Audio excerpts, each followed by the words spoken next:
New Orleans, a city of jazz, mystery, and spirits. A city where shadows dance in the moonlight and where the air hums with the melody of the damned. And in the year 1918, it was my playground. The people of this city, they know me. They fear me.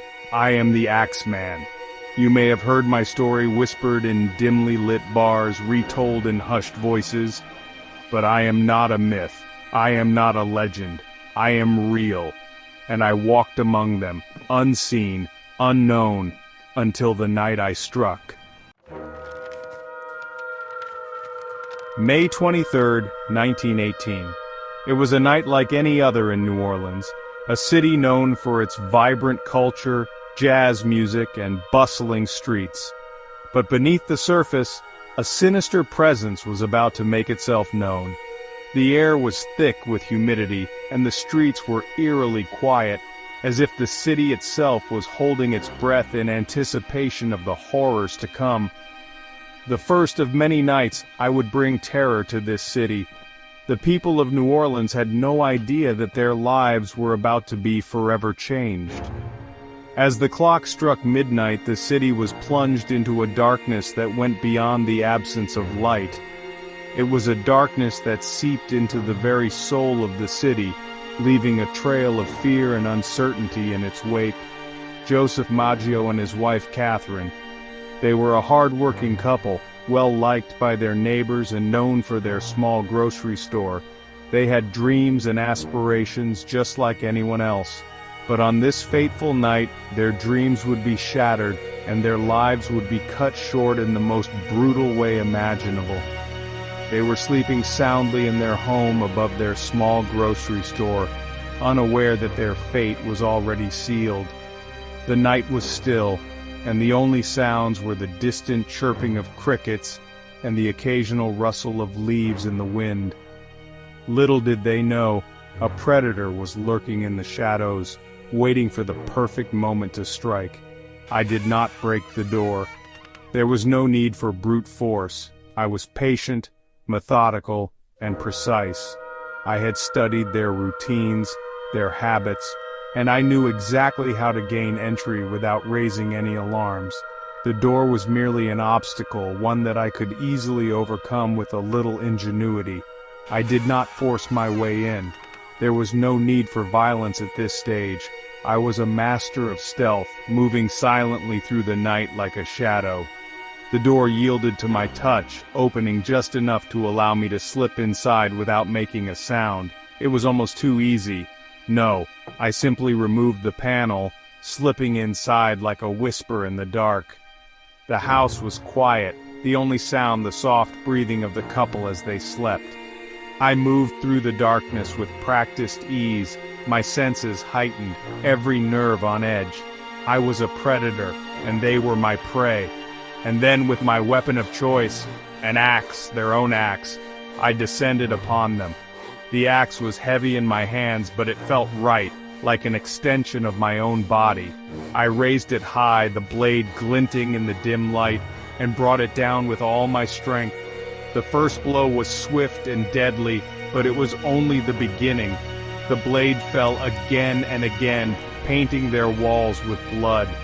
Each strike was a symphony of violence, a testament to my power and control. The room was filled with the sickening sound of metal meeting flesh, and the air was thick with the coppery scent of blood. It was a scene of pure carnage, a nightmare come to life. Joseph clung to life for mere moments, gasping, struggling, but the darkness took him soon after. His eyes were wide with terror, his body convulsing as he fought to stay alive. But it was a losing battle. The life drained from his eyes, and he lay still, a lifeless husk. His suffering was over, but mine had only just begun. Catherine, she never had a chance. She was already gone by the time I turned my attention to her. Her body lay still, her face a mask of horror. She had been caught off guard, unable to defend herself against the onslaught. Her death was quick, but no less brutal. She was just another victim in my twisted game. The police needed someone to blame. They were desperate to restore order, to calm the growing panic that was spreading through the city like wildfire. They combed through the crime scene, looking for any clue that might lead them to the killer. But I had been careful, leaving no trace of my presence behind. Panic was already creeping into their city. The news of the brutal murders spread quickly, and the people of New Orleans were gripped by fear.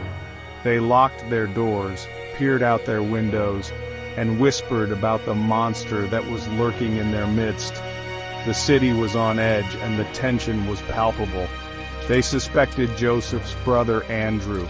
He was an easy target, a convenient scapegoat for their fears. The police questioned him relentlessly, trying to extract a confession. But Andrew was innocent, and he had no answers for them.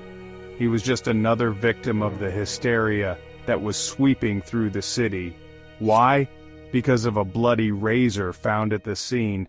It was a flimsy piece of evidence, but it was enough to cast suspicion on Andrew. The razor had been used to cut Joseph's throat, and it had been left behind in the chaos. The police seized on it, desperate for any lead that might help them solve the case. It had belonged to him, but that didn't mean he was the killer.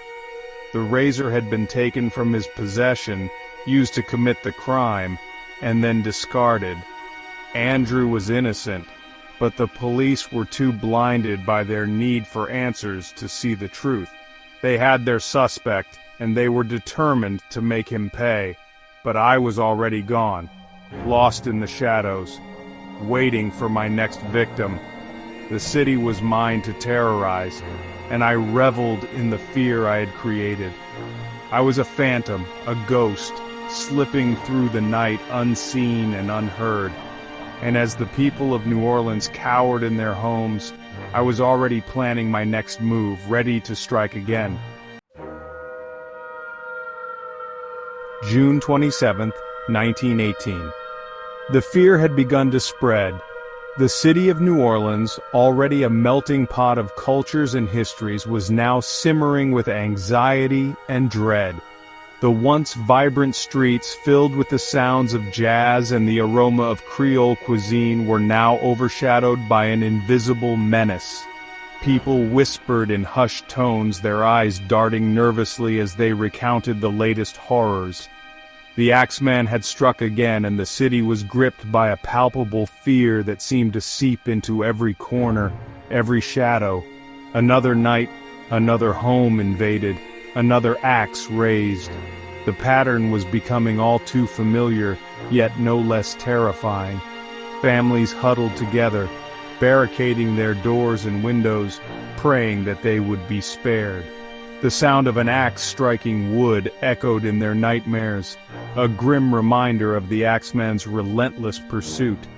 Each attack was a brutal testament to his cunning and cruelty, leaving behind a trail of blood and broken lives. Italian grocer Louis Bassumer and his mistress, Harriet Lowe, were found barely clinging to life. Their small grocery store, once a bustling hub of the community, was now a scene of unspeakable violence. Shelves were overturned, produce scattered, and the air thick with the metallic scent of blood. Louis and Harriet, both severely injured, lay amidst the chaos, their breaths shallow and labored. The attack on them sent shockwaves through the neighborhood, shattering the illusion of safety and security. A delivery driver discovered them in a pool of blood. The sight was harrowing, a stark contrast to the mundane task of delivering goods. The driver, his hands trembling, called for help, his voice barely audible over the pounding of his heart. The scene was chaotic as neighbors and authorities rushed to the store, their faces etched with horror and disbelief. The once familiar and friendly space had been transformed into a nightmarish tableau of violence. I watched from the darkness as the city struggled to make sense of what was happening. Harriet would not survive. Her death added to the growing list of victims, each one a stark reminder of the Axeman's reign of terror. The city, already reeling from the war and the influenza pandemic, now faced an enemy from within. The streets, once alive with music and laughter, were now filled with the sounds of mourning and fear. The Axeman's shadow loomed large, casting a pall over the entire community.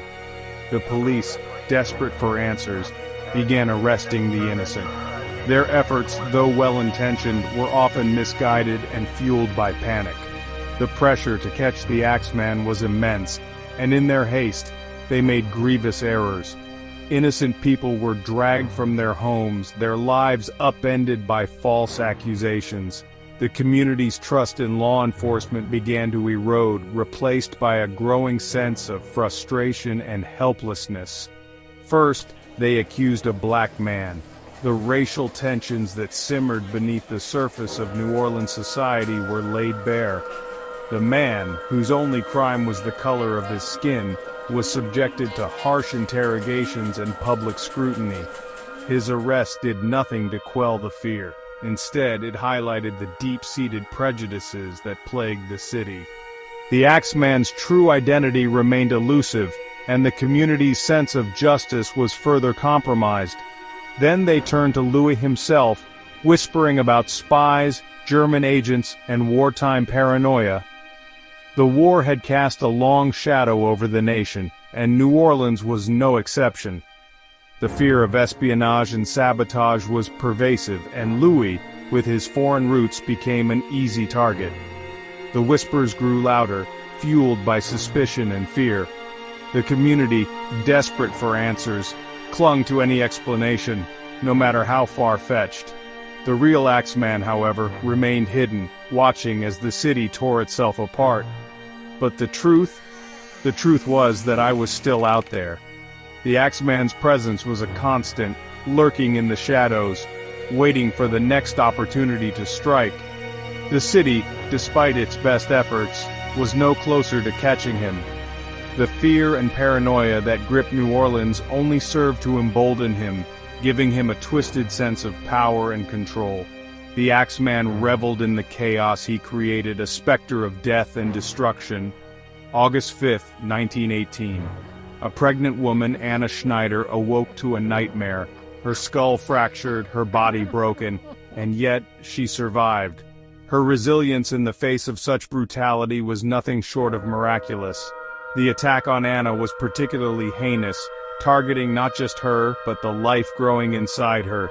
The community rallied around her, their collective grief and anger fueling their determination to find the Axeman.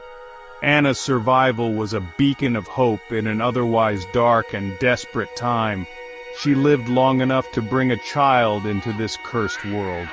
The birth of her child was a bittersweet moment, a glimmer of life amidst the death and despair. The community celebrated the new life, even as they mourned the losses they had endured. The Axeman's shadow loomed large, but the birth of Anna's child was a reminder that life, despite its fragility, could endure. The city clung to this hope, even as the Axeman continued his reign of terror. August 10, 1918. Joseph Romano was found barely breathing in his home. The attack on Joseph was yet another brutal reminder of the Axeman's presence. His home, once a place of comfort and safety, was now a crime scene. The community's fear deepened, their sense of security shattered.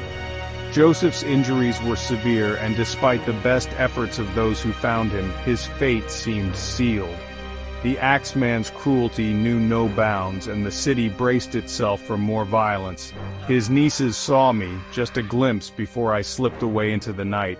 He died soon after. The brief sighting of the Axeman was a tantalizing clue, but it was not enough. The city was left with more questions than answers, their fear and frustration growing with each passing day. The Axeman's ability to evade capture only added to his mystique, making him a figure of both terror and fascination. The community, despite their best efforts, remained at the mercy of his whims, their lives forever changed by his reign of terror. March 10, 1919. Gretna, Louisiana. It was a time when the world was still reeling from the aftermath of the Great War, and the Spanish flu had left its mark on every household. The streets were quieter than usual, a somber reflection of the collective grief and uncertainty that hung in the air. The town of Gretna, nestled along the Mississippi River, was no exception. Life moved at a slower pace here, with families trying to rebuild and find solace in their daily routines.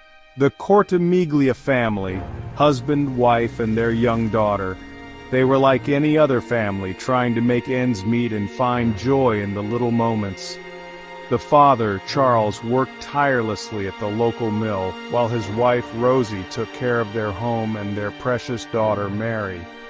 Mary was the light of their lives, her laughter echoing through the modest house, bringing warmth and happiness even in the darkest of times. I did not spare the child. No, the night was cold and unforgiving, much like the heart of the one who brought terror to this small town.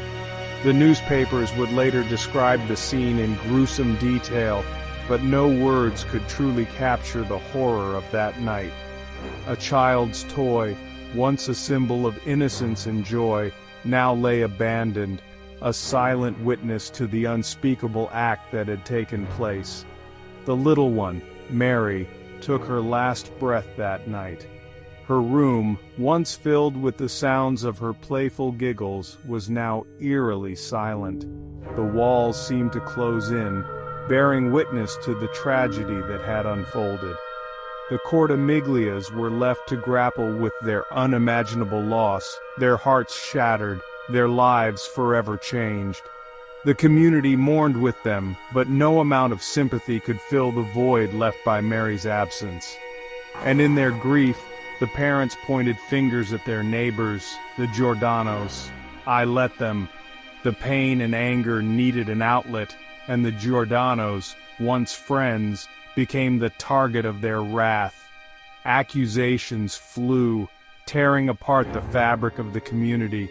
Trust was replaced by suspicion, and the once tight-knit neighborhood was now fractured. The true perpetrator watched from the shadows, relishing the chaos and discord that followed in his wake. I had no need for justice. The concept of justice was a human construct, one that held no meaning for the one who thrived on fear and suffering. The shadowy figure moved through the town with an eerie calm, leaving behind a trail of devastation. The empty streets bore silent testimony to the terror that had gripped the town, as people locked themselves away, hoping to escape the unseen menace. I was already moving on. March 13th, 1919. Time marched on, indifferent to the suffering of the people. Days turned into nights, and the calendar pages flipped, each one bringing a new sense of dread. The town of Gretna was caught in a cycle of fear, unable to move forward, yet unable to forget the horrors of the past.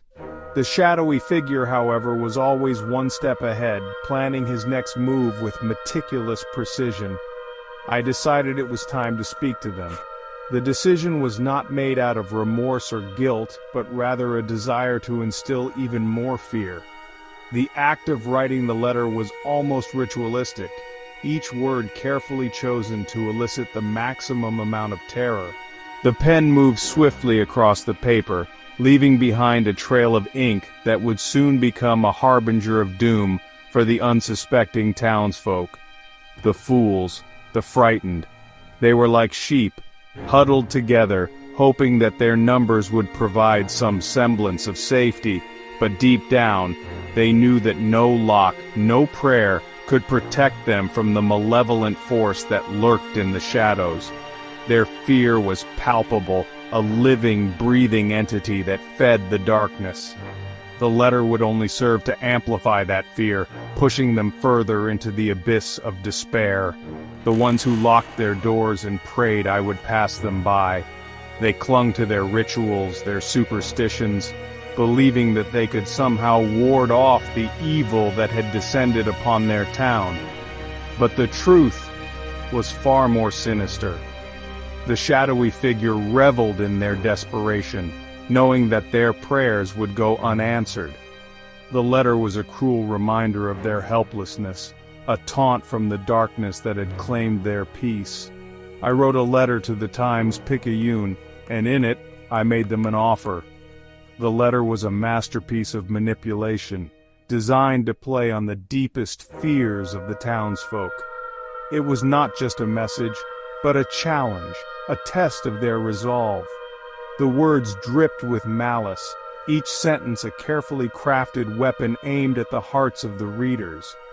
The offer was simple yet diabolical, a twisted game that only the shadowy figure could win. They have never caught me and they never will.